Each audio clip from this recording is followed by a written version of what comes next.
At the end of 2022, Airrack seemed posed to be the next Mr. Beast, having gained 10 million subscribers in just 3 years and routinely pulling 15 million views of video. But a year and a half later, he's pulling his lowest views ever, was exposed in a faking videos controversy, and is quickly fading from YouTube relevance. So how can Airrack save his channel? There's 5 things I think Airrack needs to do in order to save his channel from dying, starting with addressing the faking controversy. Airrack's misstep with his 30-day series not actually being filmed live opened up investigation into all of the rest of his videos. Quickly, it was discovered that many of his videos were actually faked in some capacity. There's no doubt that these videos being faked forever tarnishes Airrack's legacy. There are some fans out there who will never forgive Airrack for faking these videos. And to be fair, it really does hurt his brand image. Clearly, Airrack is scared about talking about it on his main channel. This would bring attention to the faking controversy, which casual fans might not know about yet. However, based on the like to dislike ratio of the last couple of videos, it's pretty obvious that a lot of the fans do know already. Now, I'm not proposing that Airrack do some standalone apology video like you normally see. I think that just doing a short talking head during a normal video would do the trick. A true heart-to-heart with the audience, admitting fault, and then also assuring them it will never happen again. The worst thing you could do during a cancelable offense is pretend that it did not happen. People end up getting angrier and angrier as the reaction gets worse and worse until the creator inevitably addresses the issue. Airrack is almost certainly hoping that the whole controversy just fades into the background. But honestly, it's usually better to just address the problem, be upfront, and treat the audience like equals. People might end up being mad for a day or maybe a week, but after you've addressed it, you usually turn out better than you did before.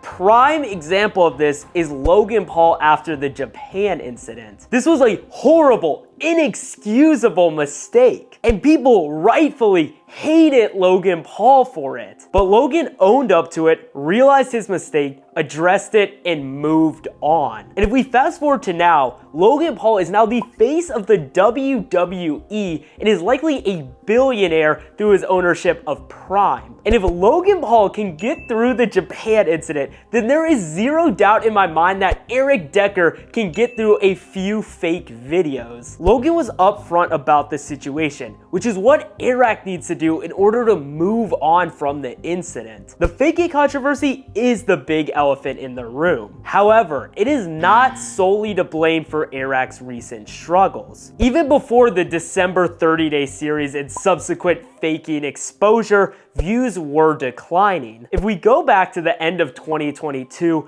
Airrack was pulling at least 10 million views of video with ease. However, a year later, towards the end of 2023, some of these videos weren't even cracking 5 mil a pop. So, after being on a rocket ship for 3 years, Airrack was starting to run out of fuel, even before the faking incident. One of the main reasons for this was that 2023 was a year that Airrack's YouTube leading innovation began to falter. If Airrack wants to save his channel and be one of the top creators again, he must set the pace of innovation. If we look at Airrack's videos from 2022, the uniqueness and trend setting were unmatched. One of his first videos of 2022, 100 dates in 24 hours, became a phenomenon that was copied across YouTube and copied on Airrack's channel itself. He then took the "if you laugh, you lose" format and elevated it far beyond streamers sitting in their bedrooms. This video has also been replicated many times across YouTube. Finally, the biggest mark of 2022 on Airrack's channel is these blank IRL videos. By far, these were my favorite videos on all of YouTube in 2022. This title, Escape or Die IRL, spurns all YouTube titling advice ever. Like, what does this even mean? Well, you could die or escape in real life, so I guess it worked because it pulled 17 million views. The point is that this IRL titling scheme was innovative and unique and Airrack was the first and really only channel to end up doing it. But obviously it's not just these weird titles that made Airrack successful in 2022. The blank IRL videos were really good, and that made repeat viewership super high. Every IRL video had a high guaranteed view rate, just because people would come in because they knew it would be another banger. And no other channel really wanted to touch the format because it was such an unconventional and therefore risky titling scheme. On the flip side, let's now take Airrack's 3 videos from 2024 to compare. I Tried Every Airline in America is a cool idea, which honestly I'm sure that almost every Airrack type creator has thought of it, but Airrack was the first to actually do it. But the fact remains that basically any other creator could have done this video, and Airrack doesn't necessarily bring a great value prop to the video. We could easily sub Airrack out for Matthew Beam, and I really feel like the video wouldn't be that much different. Second, Airrack posted One Guy versus 50 Girlfriends, which is the exact same format as the previously mentioned 100 Dates in 24 Hours. I like that video, so surely this one is great, right? Well, it would have been if it wasn't the 6th dating video on Airrack's channel. I'm all for video buckets and maximizing a format, but somewhere around the 4th video, the returns start to be super diminishing. There's a reason why Mr. Beast axed his ultra successful $1 versus big money amount series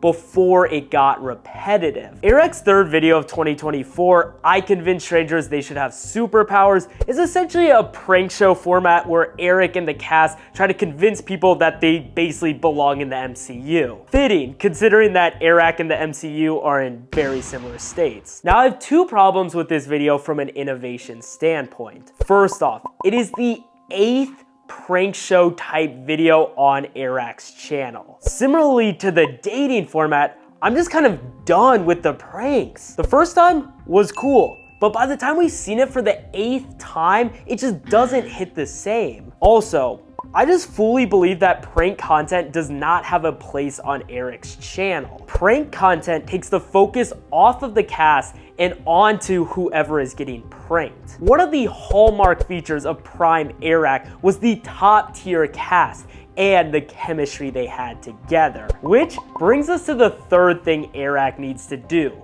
bring up the cast. The dream team of Eric, Mac, Tyler, and Phidias was simply unmatched back in the day. Every single video had heavy focus on the friendship and relationships between these 4 characters. Each one of these characters played a certain role on the channel. Eric was the host, instigator, and leader of the group. Mac was the passionate, funny, comic relief. Tyler was the normal guy, reacting as the viewer would react. And Phidias was the insanity and unpredictability. The Airrack videos of 2022 had a common trend throughout: the boys being challenged in some way, whether it be facing a fear or beating a challenge, and then inevitably overcoming that challenge and winning. The current videos feature none of that. It's often a solo member just experiencing an event instead of a team beating the odds. Of the original 4 cast members, the 2 most unique, Mac and Phidias, are gone for good. That left Eric and Tyler, and then Beans and Doha came in to fill the original 2 spots. And something with the full new cast just doesn't hit the same as with the old. Tyler and Beans fill similar roles, and they lack some element of the crazy and funny that Mac and Phidias had. Each character needs very set in stone qualities, and this cast feels much less defined than the earlier 2022 cast. And for the record, I don't think this cast is bad, but I do think they lack some level of uniqueness and different character traits that set them apart at the moment. On top of that, this cast also lacks the chemistry that the old cast had. Let's take the last video, I Tried Every Airline airline in America as an example. In this video, Eric is alone literally the entire video. He never once interacts in person with another cast member. Tyler is also in the video trying out the airline lounges,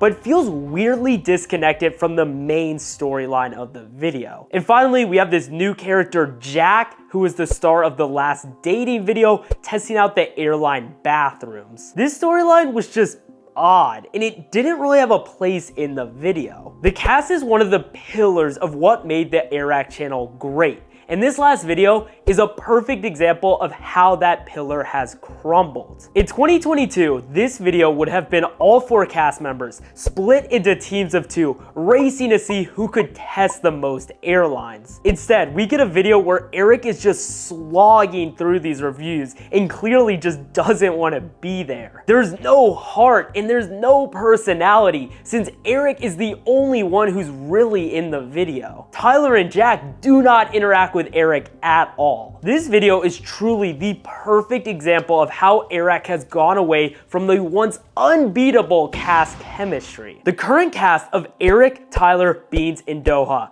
need to be together in every single video. Each member needs to be given certain character traits that they do not deviate from. I truly miss the heart that used to be in these Airrack videos. But the cast is not the only reason of why the soul has faded. The videos have also gotten way too overproduced, which Airrack needs to tone down if he wants to save his channel. Airrack has stated many times that he wants to compete with Mr. Beast. And as I talked about in my last video, you do have to scale up production in order to compete with Mr. Beast. Airrack did scale up, and at one point was sporting a massive team that was pulling off insane stunts and productions. Somewhere along the line though, the videos became more produced than raw, which hurt the overall Airrack brand. In the beginning days of Airrack, it almost felt like an early tech startup. It was Eric and Mac grinding through these videos by themselves, and there was a feeling of we're up next in the air. And to be fair, this feeling cannot last forever. Airrack eventually did make it, and the tone could no longer be up and coming YouTuber. The problem is that the tone shifted too far,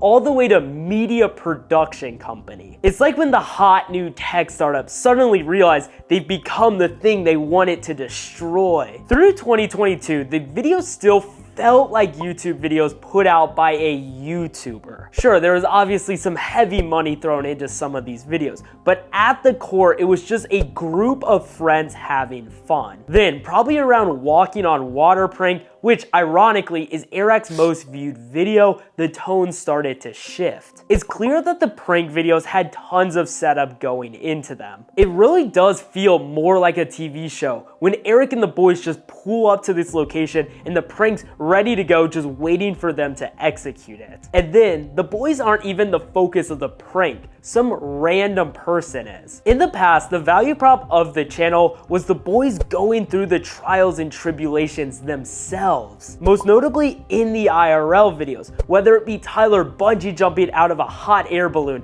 or the boys taking on a little league football team. I want to see Mac tackle a 10-year-old, not see some random dude get pranked. Beans actually sums it up super well when he says this. Because I've decided my new brand is the David Blaine of YouTube. Well, David Blaine has a YouTube channel. So isn't David Blaine technically? Shut up! Isn't David Blaine Shut up! I just want you to be yourself. I don't want to be myself, I want to be David Blaine, so. Airrack is not David Blaine, so why push to be? The reason why people watched Airrack was pretty clear. Crazy stunts done by a great group of dudes. A perfect example is this clip from Never Have I Ever IRL. Before the final climatic end of the video, which is the boys streaking the field, there's about a minute of dialogue of the boys just going back and forth, should we do this? I'm so scared, blah, blah, blah. If this was a video today, it feels like this entire dialogue would have just been cut out and it would have instantly cut to them just streaking. Instead, we got these raw moments of nervousness and fear that every human watching can relate to. As soon as the focus shifted to random people doing the stuff with no backstory whatsoever, so much value was lost. Tone down the production value and just get back to the crew going through some trials,